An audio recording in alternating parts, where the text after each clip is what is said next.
Podemos ler? A partir do versículo 1.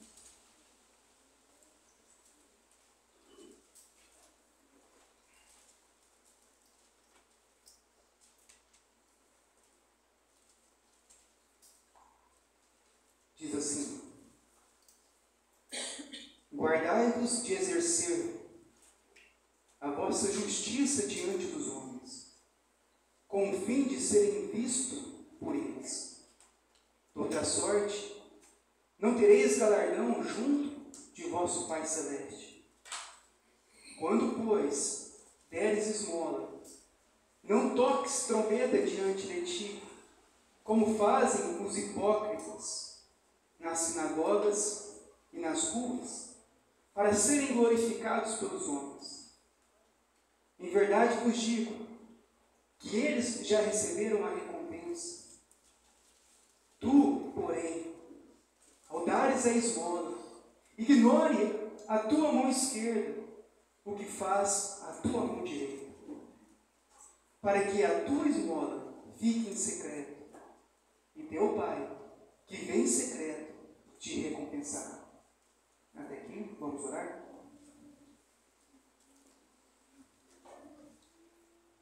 Senhor Deus, nós estamos diante de Ti,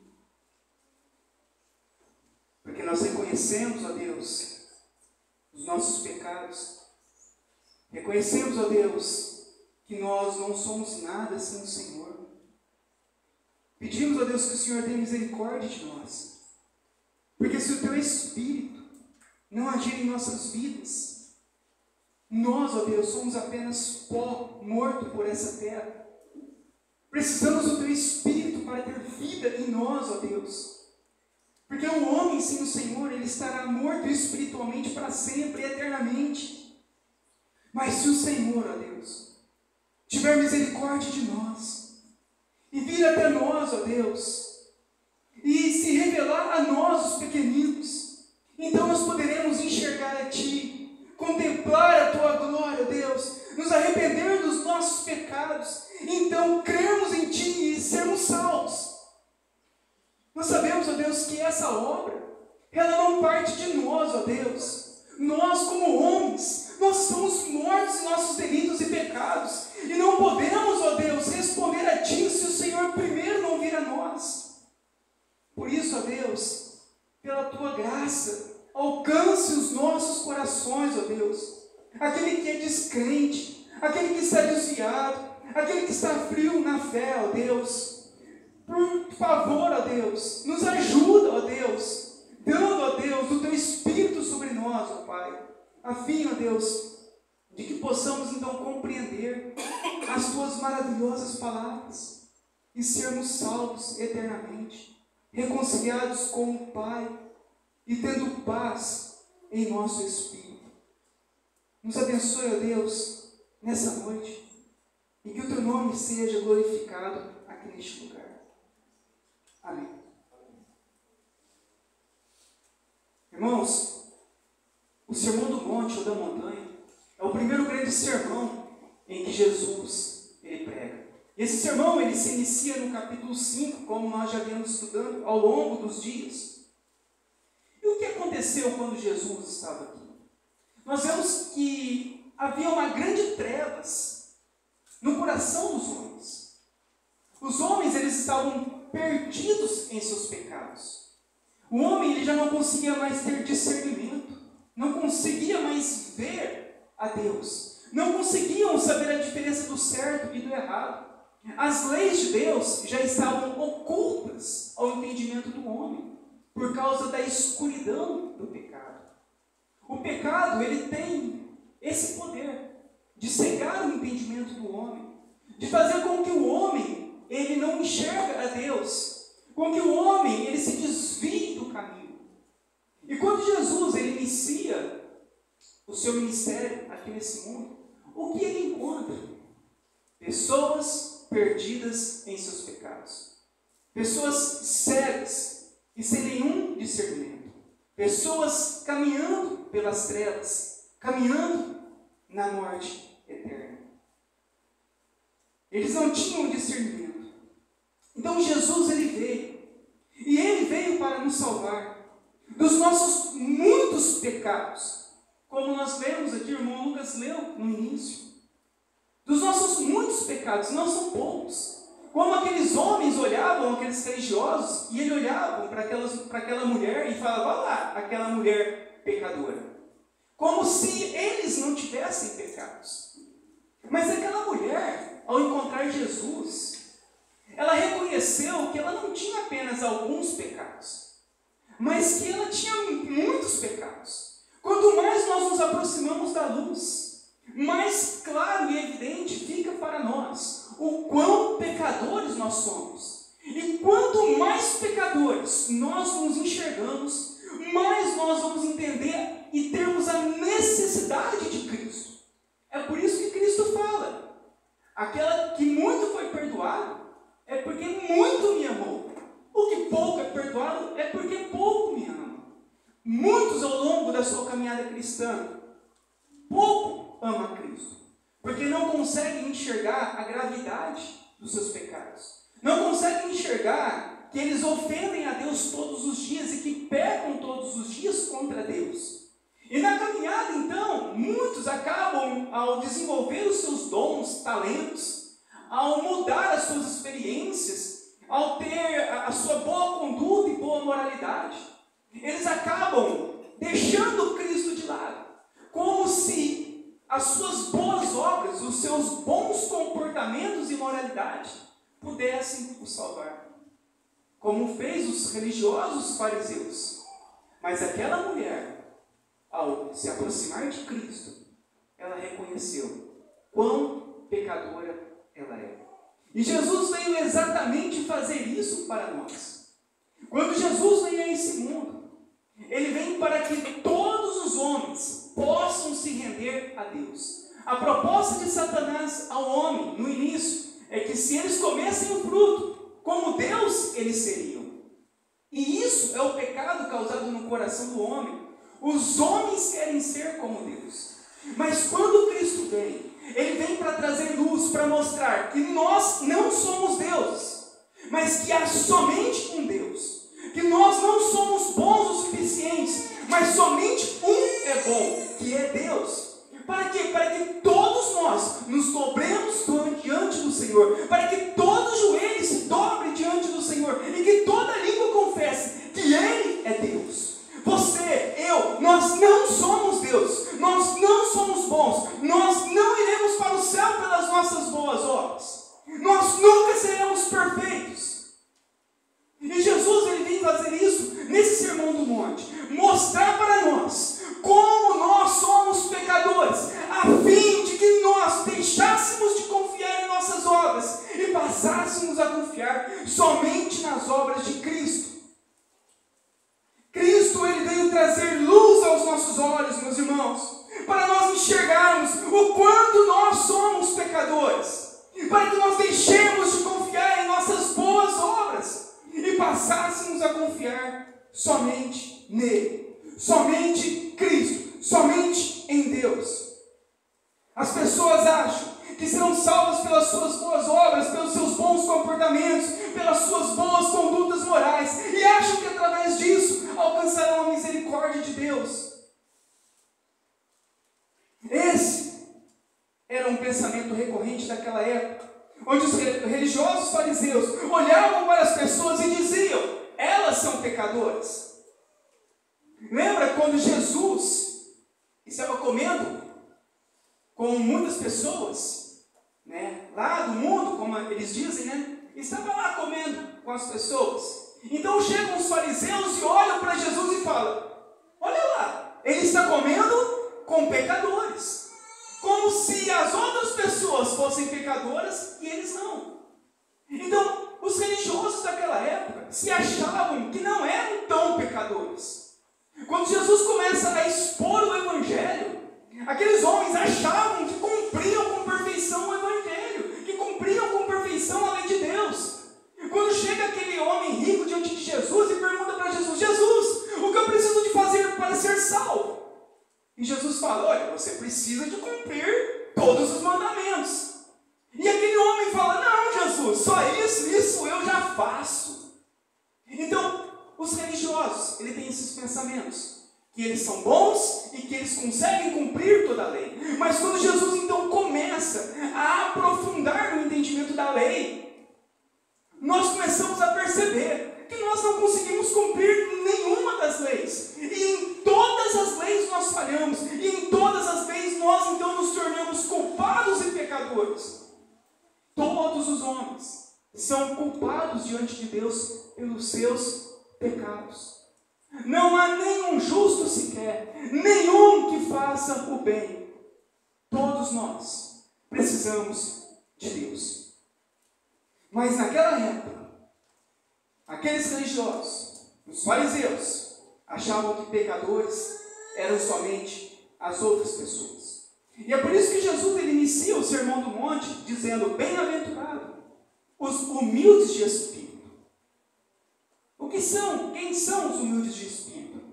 Aqueles que conseguem entender a miséria de suas almas, a miséria dos seus pecados. Jesus inicia esse sermão dizendo: feliz é aquele que reconhece que é pecador. E por quê? Porque quanto mais pecadores nós nos reconhecermos, como o apóstolo Paulo diz, eu, o principal dos pecadores. Quanto mais nós reconhecermos que somos falhos, mais nós iremos precisar de Deus. Quanto menos nós reconhecemos as nossas falhas, ou acharmos-nos melhores, ou bons o suficiente, menos nós vamos precisar de Deus. É por isso que Paulo se considerava o pior, o maior e o principal dos pecadores. Porque muito ele amava a Cristo. Muito ele queria depender de Cristo. Irmãos, não dependa das suas boas obras para ser salvo. Não dependa dos seus méritos, dos seus desempenhos. Não queira chegar diante do Senhor falando que você mereça algo, como aquele fariseu naquela oração dizendo: Senhor, eu sou dizimista fiel, eu sou uma pessoa justa, eu faço isso. Eu não sou como aqueles outros homens pecadores, eu sou bom. Não queira fazer isso. Chega-se diante do Senhor e reconheça que se não fosse a graça do Senhor, você não estaria sentado aqui neste lugar. Se não fosse a graça do Senhor, os teus olhos estariam até hoje ocultados da verdade de Deus. Tudo é pela graça do Senhor. Nós amamos a Deus porque Ele nos amou primeiro. Não fomos nós que escolhemos o Senhor, mas foi Ele quem nos escolheu. Tudo é do Senhor. Tudo é dele, por ele e para ele. A ele seja honra, glória. A ele sejam todas as coisas. Porque ele é Deus. Nós não somos Deus. Nós somos pecadores. Ele é Deus. Só existe um Senhor. Só existe um Deus. E Deus é o Senhor. Nós precisamos de entender o quanto nós somos pecadores, para nós entendermos o quanto nós precisamos de Cristo. Não há esperança nenhuma em nós e nem em nossas boas obras. Somente Cristo pode nos salvar. E é por isso que Cristo veio. Ele inicia a sua pregação, o seu ministério, trazendo luz aos olhos dos homens, para que os olhos dos homens deixem de confiar em suas obras e passem a confiar somente no Senhor. Nós vemos aqui, que no capítulo 6, Jesus ele vai falar sobre a prática da piedade. Essa prática, na época, a prática da piedade, da justiça, ela consistia em 3 atos que os judeus praticavam naquela época. Quando nós falamos piedade, nós ouvimos falar piedade, homens piedosos. O que significa isso? Significa que são pessoas que fazem, que cumprem 3 atos de justiça. O ato da caridade, que é dar esmolas, ajuda aos pobres, e cooperações, ofertas. A oração, pessoas de oração, e pessoas que fazem jejum. Essas seriam as 3 práticas de piedade, a qual os judeus praticavam naquela época. Apesar da oração ela ser a principal prática da piedade, nessa época, a prática da caridade se tornou a principal prática piedosa entre os judeus. E por que isso aconteceu, meus irmãos? Isso aconteceu porque eles achavam que a prática da piedade, a prática da caridade, podia perdoar pecados. E eles, ao fazerem essa prática, eles também eram glorificados, admirados pelos homens. Nós temos aqui o quanto nós precisamos de Cristo. Cristo, antes de chegar na prática da piedade, ele vai falar sobre o entendimento dos 10 mandamentos da lei moral de Deus. E na lei sempre fala, não fazeis, né? Como ele fala lá, não matarás, não adulterarás, não dirás falso testemunho. Então ele iria falando a parte negativa da lei, não façam isso. Mas agora, até na parte do bem, de fazer coisas boas, nós vemos que os homens são levados a pecar e a falhar quando eles não são dirigidos por Deus. Nós, sem a direção de Deus, nós pecamos até quando nós fazemos o que é certo. Até quando eles faziam o que era bom aos olhos dos homens, dividir suas fortunas, dar as suas esmolas e suas contribuições, eles estavam pecando. Por quê? Eles estavam fazendo para as suas próprias glórias e não para a glória de Deus. Nessa época, meus irmãos, a doação de esmola, ela tinha sido levada ao extremo dos absurdos pela tradição rabínica. No livro apócrifo de Tobias, olha o que diz. Esse é um dos livros que é aceito pela Igreja Católica, chamado Apócrifos. A esmola liberta da morte e purifica de todo pecado. Então havia algumas tradições entre os judeus, em alguns livros religiosos deles. E nessas tradições, eles acreditavam o quê? Que a esmola podia libertar da morte e que a esmola podia purificar de todo o pecado. Olha como o coração do homem, ele é mau. Nós sabemos que só Deus perdoa pecados. E eles sabiam disso. Quando eles falam de Jesus, mas quem é esse? Se só Deus pode perdoar pecados, como ele está dizendo que perdoa também pecados? Eles sabiam disso. Mesmo assim, o coração deles era endurecido. E eles aceitavam que a esmola poderia purificar eles de todo o pecado. Também no livro de sabedoria de Sarac, diz que como a água apaga uma chama de fogo, assim a esmola expia o pecado. Eles também acreditavam nisso. Em um outro livro também falava a respeito disso, de que o pecado podia ser perdoado por meio de ofertas, de esmola. Nós vemos no século V também esse mesmo princípio antibíblico, também é visto em alguns dogmas do catolicismo romano, com o Papa Leão Magno. Ele declarou: pela oração buscamos apaziguar Deus, pelo jejum extingue a concupiscência da carne, e as esmolas nos redime dos nossos pecados.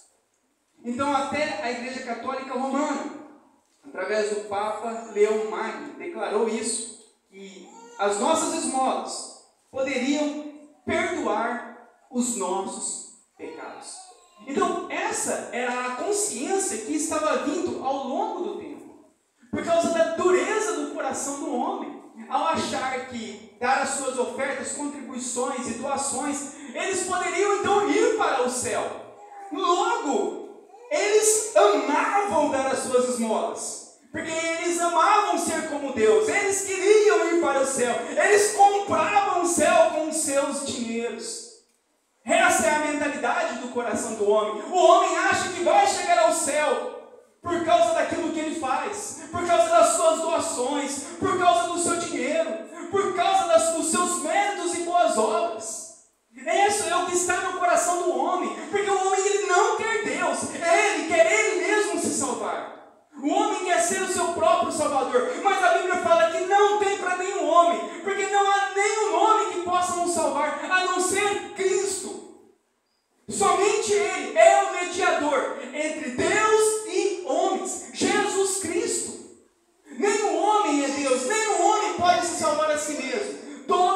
nós precisamos de Cristo para sermos salvos. E a dureza do coração, o pecado do homem, leva ele a achar que ele pode ser salvo ao fazer suas doações financeiras.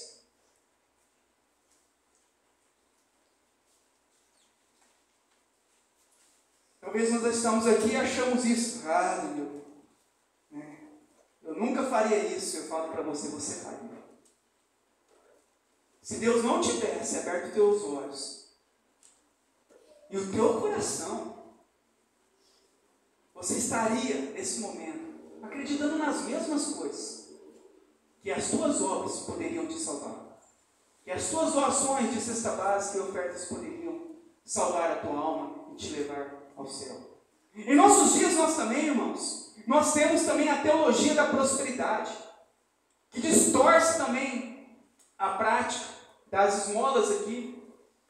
E eles dizem o quê? A teologia da prosperidade. Muitos de nós viemos desse tipo de teologia, que é necessário dar o dízimo para nós sermos salvos.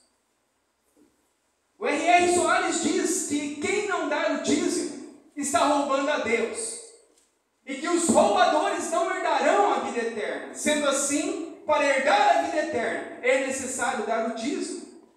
Essa teologia também promete prosperidade financeira aqui nesse mundo, para todos os que ofertarem em suas igrejas. Da mesma forma, a mesma ideia, o mesmo consenso que tinha lá, trouxe para os nossos dias com uma outra roupagem.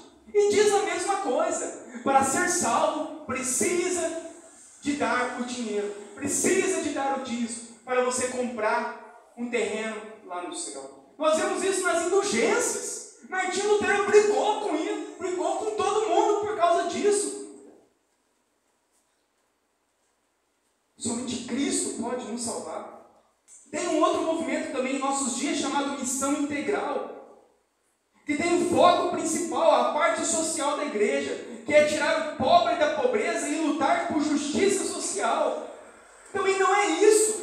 A missão da igreja também não é essa, apesar de poder fazer as suas obras sociais. Mas a missão da igreja nesse mundo não é tirar pobre da pobreza. Jesus nunca veio para tirar os pobres da pobreza. Pelo contrário, a Bíblia diz que sempre haverá pobres e sempre haverá ricos, porque assim é necessário, para um ajudar o outro, para um cooperar com o outro, para um se render ao outro. A missão da igreja é pregar o Evangelho, para que todos se arrependam dos seus pecados, creiam e sejam salvos. Mas nós vemos que a palavra de Deus, ela é sempre distorcida, porque o pecado, ele faz isso. O pecado, ele desvia o homem do plano certo, ele desvia o homem de Cristo. E acabam sempre querendo colocar outras coisas no lugar de Cristo. E acabam rejeitando a salvação que é em Cristo. Então o homem, ele se torna soberbo, e ele quer caminhar na sua força, ele quer se salvar na sua força, ele quer ter méritos em sua salvação. E Jesus vem a nós e fala: se renda a mim. Para de querer ser Deus. Reconhece que você não vai conseguir. Dobra os seus joelhos hoje. Se renda ao Senhor. Nós não vamos conseguir ser salvos pela nossa força. É por isso que Cristo veio. Ele veio para salvar um povo que reconhece os seus pecados. Um povo que reconhece a sua miséria espiritual. Esse é o nosso Deus. Então vamos aí começar no versículo 1, Mateus 6, 1.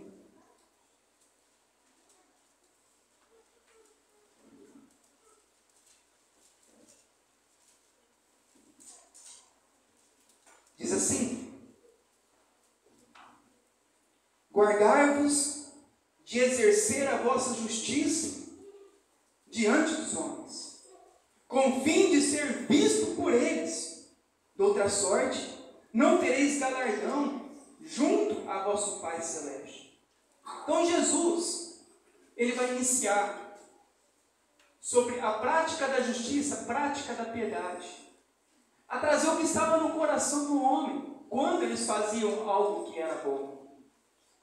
Para mostrar ao homem que ele era pecador sim, e que os seus pensamentos não eram os pensamentos de Deus, e nem os seus caminhos os caminhos de Deus. Então Jesus ele vai falar, olha, vocês guardam, tenham cuidado de exercer a vossa justiça, a vossa piedade, as vossas doações, aquilo que você faz. Tenham cuidado de exercer, de mostrar isso diante dos homens, com o fim de ser visto por eles. Aqui ser visto significa ser admirados por eles. Essa palavra aqui era uma palavra que era usada em shows públicos. Ele fala assim, olha, vocês cuidem para que aquilo que vocês façam não seja como um show a ser visto e admirado pelas pessoas. Como um show. A pessoa ela vai lá no show porque ela quer ver o artista, ela admira o artista, ela idolatra o artista. E Jesus fala a mesma coisa. Cuidado, para que vocês, ao fazerem as suas piedades, as suas ofertas, as suas orações, o seu jejum, que vocês façam para não ser visto pelos homens. De outra sorte, não tereis o galardão. Galardão é a recompensa junto de vosso Pai Celeste. Eles faziam a piedade para ser visto e admirado pelos homens. Eles tinham o prazer de receber glória e louvor, porque eles se achavam como Deus. Eles diziam que cumpriam toda a lei, eles diziam que poderiam perdoar os seus pecados, eles diziam que eram bons. Quando nós olhamos para tudo isso, nós falamos, eles se achavam como Deus. E Jesus fala, cuidado, porque vocês não são Deus. Deus é um só. Nós não precisamos ser vistos pelos homens. Somente Cristo deve ser admirado. Somente Cristo deve ser cultuado. Somente Cristo deve ser adorado. Pastores não são melhores que vocês. Homens que pregam, que tocam, ou que fazem qualquer coisa. Ninguém é melhor do que ninguém. A Bíblia diz que só existe um que é melhor que o outro. Cristo. Somente Ele. Somente Ele que ressuscitou. Somente Ele que morreu sem pecado. Somente Ele. Somente Ele que está sentado à direita de Deus. Somente Ele. Nós não. Todos os outros homens morreram e estão enterrados. A sua carne está ainda debaixo do solo. Somente Ele teve seu corpo glorificado.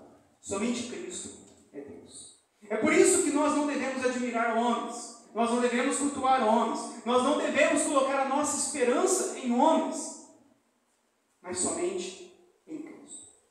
No versículo 2. Quando, pois, deres esmola, não toques trombeta diante de ti, como fazem os hipócritas nas sinagogas e nas ruas, para serem glorificados pelos homens. É o que mais gosta. É glória. Eles querem ser glorificados. Eles querem ser vistos, admirados. Eles querem ter na placa da igreja a foto deles. Eles querem a glória para eles. Eles querem mostrar que eles são os donos da religião, que é eles quem mandam, que tudo depende deles. É isso que os homens querem. Receberem glórias. Fazem tudo pela glória dos homens. Em verdade, vos digo que eles já receberam a sua recompensa. A palavra esmola, aqui no Novo Testamento, ela deriva da palavra eleco, que significa mostrar misericórdia, piedade, compaixão, bondade. A esmola naquela época era essencial para o alívio dos pobres. Jesus aqui, ele não condena a esmola, pelo contrário, ele diz, quando deves a esmola? Entende-se que a prática de nós ofertarmos de nós ajudarmos as pessoas, ela é válida e faz parte da piedade cristã. Mas o que estava aqui acontecendo? Que essa prática, ela deveria ser o quê? Para mostrar misericórdia, termos compaixão das pessoas, fazermos o bem para as pessoas, com o fim de aliviar os mais pobres da opressão que eles recebiam. Nós vemos aqui que Deus, ele sempre teve cuidado com todas as pessoas. Mas em especial nós vemos, na própria lei de Moisés, um cuidado especial que Deus tinha pelos mais pobres. No livro de Êxodo, capítulo 22, versículo 21 a 27, diz assim: não afligirás os forasteiros, nem o oprimirás, porque vocês foram forasteiros na terra do Egito. Nenhuma viúva, nem órfão afligireis. E, de algum modo, os afligirdes, a eles clamarem a mim, eu lhes ouvirei o clamor, e a minha ira se acenderá, e vos matarei a espada. Vossas mulheres ficarão viúvas e vossos filhos órfãos. E se emprestarem o dinheiro ao meu povo, ao pobre que está contigo, não te haverás com ele como credor que impõe juros. E do teu próximo tomares em penhor a sua veste, lhe restituirá antes do pôr do sol, porque é com ela que ele se cobre, é com a veste que ele cobre o seu corpo ao dormir. Será, pois, que quando clamar a mim, eu ouvirei, porque sou misericordioso. Então nós vemos aqui que Deus, ele sempre teve uma consideração muito grande pelos aflitos. Naquela época, quem eram os forasteiros? São pessoas que muitas vezes mudavam de cidade, atravessavam com as suas famílias em um lugar que estava muito seco, onde não chovia, então eles mudavam para uma outra cidade. E o que acontecia? Ao eles fazerem essa mudança, vindo daquela seca, daquela pobreza extrema, eles chegavam em outras cidades. E o que acontecia? Muitas vezes eles eram oprimidos, porque eles sabiam que o rapaz precisava de trabalho, então fazia de tudo para dar pouco dinheiro a ele e muito trabalho a ele, porque sabia da necessidade. Então eles usavam esses forasteiros que sabiam que precisavam e exploravam os forasteiros, juntamente com suas famílias. E Deus condena isso a nós. Quando nós sabemos que uma pessoa precisa e necessita, então nós fazemos de tudo para explorar ainda mais, para arrancar ainda mais o que ela tem e deixar ela sem nada. Jesus fala, isso é pecado. Mas quando eles faziam as suas ofertas, eles não pensavam dessa forma, em ajudar as pessoas. Eles faziam isso para receber glória dos homens. Aqui Jesus fala também sobre as viúvas e os órfãos. Por quê? Porque quem trabalhava naquela época eram os homens. E os trabalhos eram trabalhos pesados. Logo, os homens muitas vezes ficavam doentes, cansados. E muitos morriam por causa do trabalho pesado. E ficavam a esposa. E o que acontecia? Da mesma forma. Afligiam a mulher, afligiam a viúva, ao invés de ajudá-la. Porque sabiam que ela precisava, mas afligiam. Da mesma forma, o órfão. Então o Senhor, ele condena a maldade. Ele condena. E ele diz que é necessário realmente nós ajudarmos aqueles que realmente precisam. Então aqui diz que o Senhor sempre cuidou. Então dar esmolas, fazer essa obra de piedade e de compaixão é válido. E Jesus fala que nós devemos fazer, porque ele diz, quando pois deres a esmola. Mas o problema é a intenção do pecado no coração do homem. Porque quando o homem faz alguma coisa que é boa, ele sempre quer tocar a trombeta, ele sempre quer receber admiração, ele sempre quer aparecer na mídia, ele quer sempre parecer que ele doou, que ele ofertou, que ele é bom.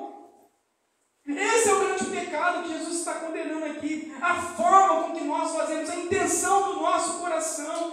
E ele diz, não toqueis trombeta, ou seja, não torna público aquilo que você tem feito pelo próximo.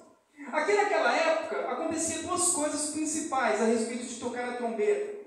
O que acontecia é que quando os ricos iam fazer grandes ofertas na cidade, eles faziam o maior barulho na cidade, para ter o maior número de pessoas para ele poder então fazer as suas distribuições de dinheiro. Então eles gostavam disso. Imagina, chegar numa cidade e espalhar para todo mundo: ó, quem aqui quer dinheiro? Igual o Silvio Santos. Quem quer dinheiro? E aí ia todos aqueles pobres e chegava todo mundo e todo mundo ficava sabendo. E aquele homem lá, ele recebia a admiração das pessoas ao dar uma moedinha para uma moedinha para outra, moedinha para outra, ao distribuir as suas ofertas para as pessoas. Essa era a intenção. A intenção não era fazer o bem, não era agir com misericórdia e ver, nossa, aquela pessoa não tem nada a ver, ponto. Por que não ajudar?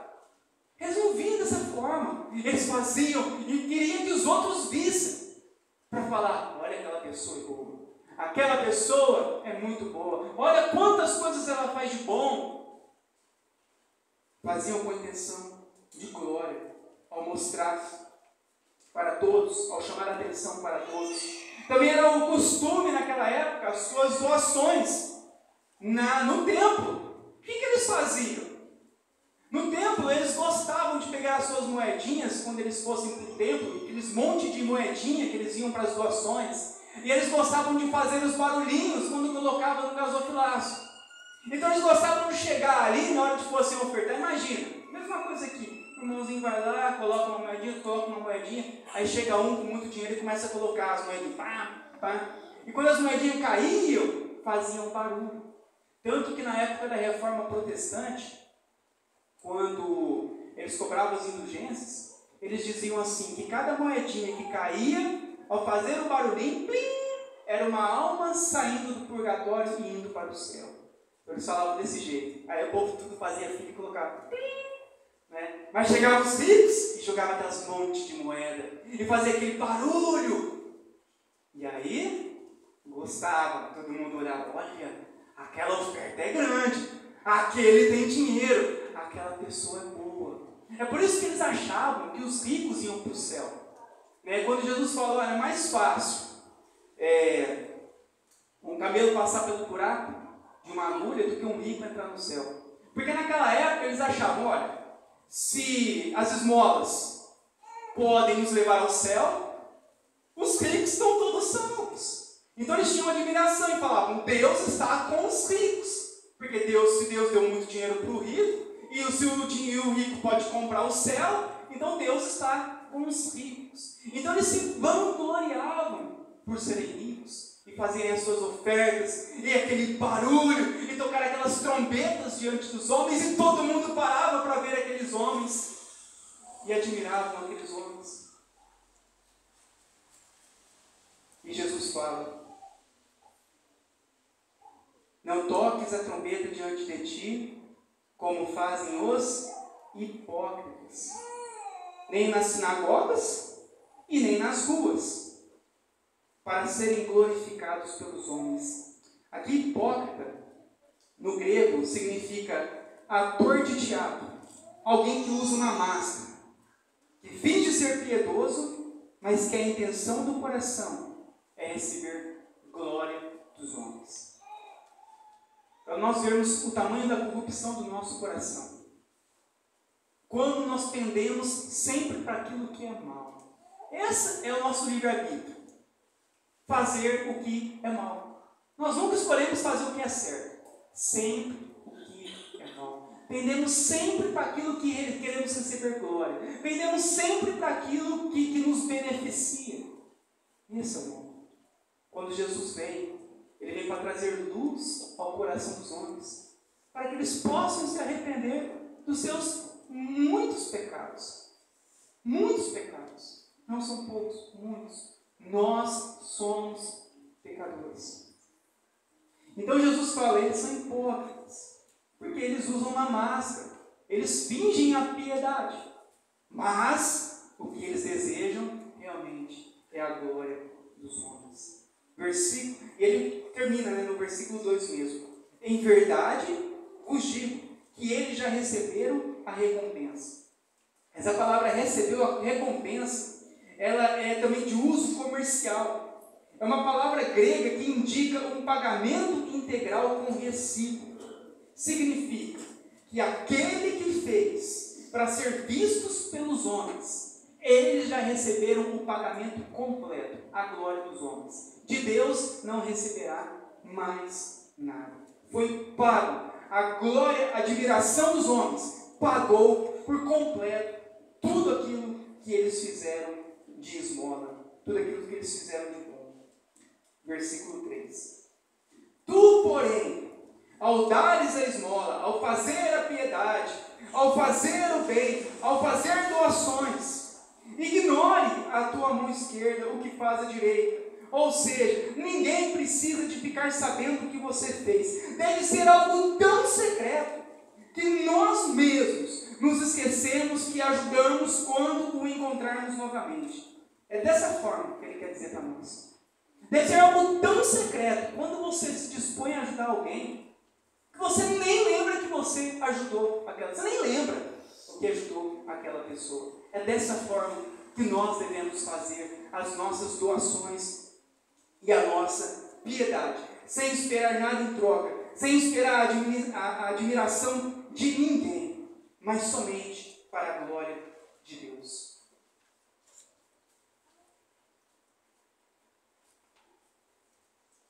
Versículo 4. Para que a tua esmola fique em secreto, não chama a atenção de ninguém, e o teu Pai, que vê em secreto, Ele te recompensará. Tudo aquilo que nós fazemos para o Senhor, como obras de caridade, esmola, doações, contribuições, deve ser feito sempre em secreto. Nunca querer chamar a atenção dos irmãos por nada do que você faz. Porque se você faz dessa forma, você está fazendo em pecado. Você está querendo receber a glória que só Deus pode receber. Quando nós fazemos assim, nós estamos pecando. Mesmo fazendo o bem, nós fazemos pecando. Quando nós viemos trazer os nossos envelopes, nós não viemos para trazer porque todo mundo está trazendo, eu vou levar também, então o que o irmão vai achar de mim? E muitas vezes acontece isso. Eu vou levar porque se não levar, o irmão vai ficar olhando para mim de forma alguma. A intenção do nosso coração, ela não deve ser essa. Nós devemos fazer com o nosso coração, com amor, com dedicação pela obra do Senhor. E não para sermos vistos por ninguém. Nós precisamos de guardar tudo aquilo que nós fazemos de bem em secreto. Porque dessa forma, Deus nos recompensará. Eu queria concluir essa pregação com 3 importantes ensinamentos.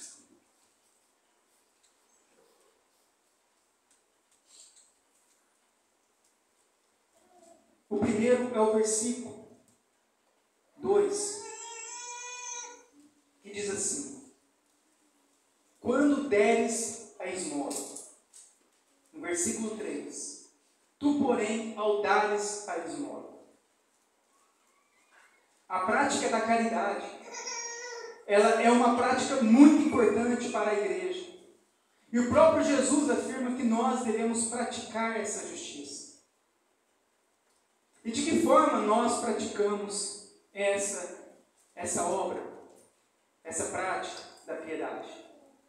Separando parte do nosso dinheiro para fazermos boas obras.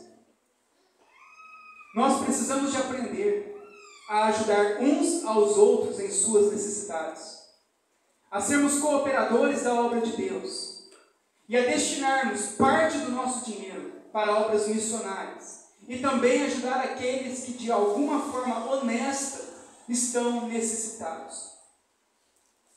É pecado quando retemos todo o dinheiro para nós.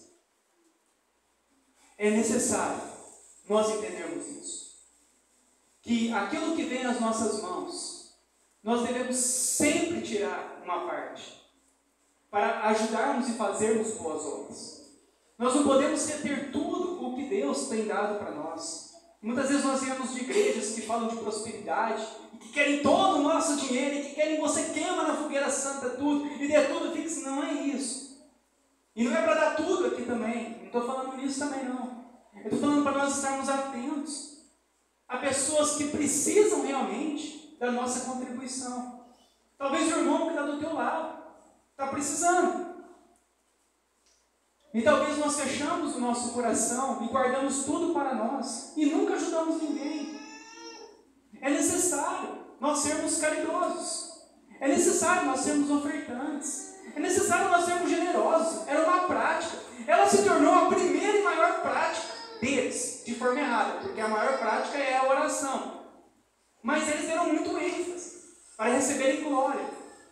Nós devemos também dar ênfase, mas não para receber glória, mas para agir com misericórdia, como a própria palavra fala. Agirmos com misericórdia para com aquele que está precisando. Nós sempre ouvimos que você tem que trazer tudo na igreja, colocar tudo na igreja, e se você precisar, você ora. Não. Muitas vezes, nós vamos ter que ajudar outras pessoas também. Levar os nossos dinheiros para outras pessoas que estão precisando. Talvez alguém que você conhece, que está de uma forma honesta, justa, você sabe. Olha, aquela pessoa está precisando. Ela está com a conta dela atrasada, vai cortar a energia dela. Ô irmão, eu já ouvi isso. Um dia eu estava numa igreja, chegou uma pessoa com a conta cortada. Aí o outro chegou para pagar, pagou, falou, não, o irmão está com pouca fé, tem que orar. Eu já ouvi isso, vi na minha frente. De vez ajudar o irmão, falou para o irmão, não, vai orar, que Deus vai fazer. Deve ser o devorador, você está dando os 10% para a igreja, e aí acaba de enterrar o irmão em dívida. Então nós temos que tomar muito cuidado. Então a prática da caridade, das ofertas, ela é válida hoje. E isso é para quê? Para que nós tenhamos compaixão e amor pelo próximo e para que nós não sejamos gananciosos nas coisas desse mundo. Porque quanto mais tem, mais quer. Então quando nós começamos a dar também, nós nos desapegamos na parte financeira. Então isso é muito importante para nós. Nós precisamos aprender a ser generosos e a repartir o que nós temos. Quando justo também. Também se você estiver tendo nem para mim, ok, não precisa. Você que não está tendo nem para você, aí você já tem que ser humilde para pedir ajuda para os irmãos. Porque os irmãos estão aqui, é uma família, para pedir ajuda para que o outro irmão possa, então, te ajudar. Então, dentro das nossas possibilidades, precisamos de aprender a ser generosos, repartirmos o que tem, precisamos de fazer o bem para as pessoas e não sermos gananciosos com as coisas desse mundo. Precisamos estar atentos à necessidade dos nossos irmãos, das outras pessoas, e se algum irmão tiver alguma necessidade, também poder pedir ajuda para nós, como uma grande família. Nós temos todos que estarmos dispostos a ajudar uns aos outros. Primeira coisa que nós aprendemos então, que todos nós devemos separar para fazer as obras de caridade. O segundo ensinamento importante para nós é que tudo o que nós fizermos, toda boa obra, precisamos de fazer para a glória de Deus.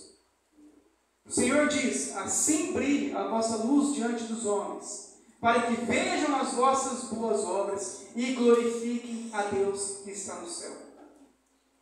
Nós devemos buscar a glória, não nós, e nem para nós, mas para o Senhor. João Calvino diz que tudo o que você vê de bom em mim é Cristo, e tudo de mal sou eu mesmo.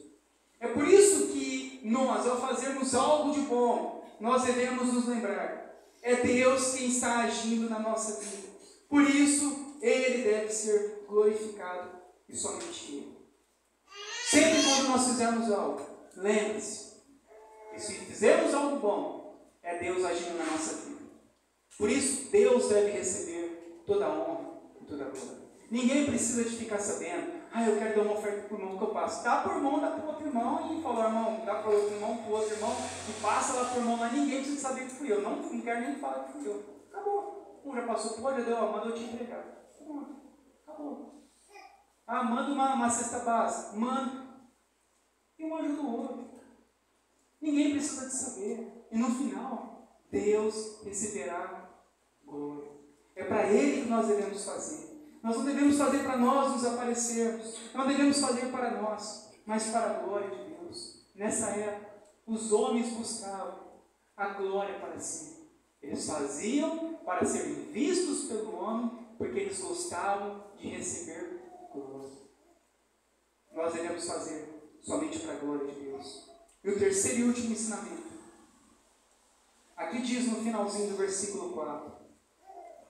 O teu Pai que te vê em secreto, Ele te recompensará. É Deus quem recompensará. A recompensa, meus irmãos, não será aqui neste mundo. A nossa recompensa será no céu. Outros fazem falando, eu vou dar o meu dinheiro porque Deus vai me recompensar e eu vou ficar rico. E vai multiplicar, e aquilo vai ir por todo lado, assim, eu vou ser abençoado. E vou ter muito. Não. Nós vamos ler aqui, eu vou ler alguns versículos que falam que a recompensa nossa não será aqui, será no céu. Lucas 14,14 diz assim: e será bem-aventurado pelo fato de não terem eles como que te recompensar. A tua recompensa, porém, tu a receberás na ressurreição dos justos. Lucas 18:22. Ouvindo Jesus disse: uma coisa ainda te falta, vende tudo o que tens e dá aos pobres, e terás um tesouro nos céus. Depois vem e segue. A teologia da prosperidade fala para você dar, para você ter tesouros aqui na terra. Mas Jesus fala, não. Tudo que você fizer, um dia Deus te recompensará. Essa recompensa não será aqui. Porque um dia vai acabar aqui, mas ela será eterna. Será lá no céu. Tudo que você fizer, que for para a glória de Deus, para que o nome de Deus seja exaltado, está sendo anotado lá no céu. E quando você morrer, na ressurreição do teu corpo, você receberá toda a recompensa de Deus na sua vida, lá no céu. Não sabemos o que é a recompensa, mas aqui diz que Ele nos recompensará. Quando fazemos para a glória de Deus, Deus conhece a intenção do nosso coração, e Ele sabe a intenção do nosso coração, e a recompensa virá para aqueles que assim procedem. Eu quero terminar com uma frase do pastor puritano Matthew Henry.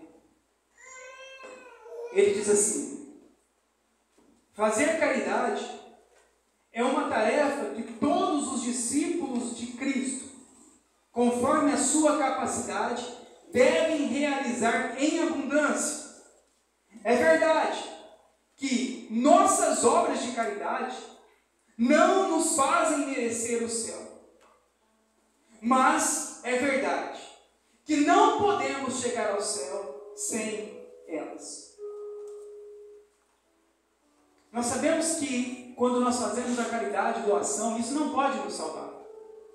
Mas nós também sabemos que os verdadeiros cristãos, eles têm amor no coração para fazer essas obras. Eles estão sempre dispostos a ajudar, sempre dispostos a cooperar na igreja, sempre dispostos a fazer missões, sempre dispostos a trazer alimentos para a cesta básica, sempre dispostos a olhar a necessidade do próximo, sempre dispostos. É com amor, para que Deus seja glorificado. E assim nós precisamos proceder. Porque todo verdadeiro cristão, todo salvo, ele ama fazer o bem, para que Deus seja glorificado. Vamos orar nesse momento.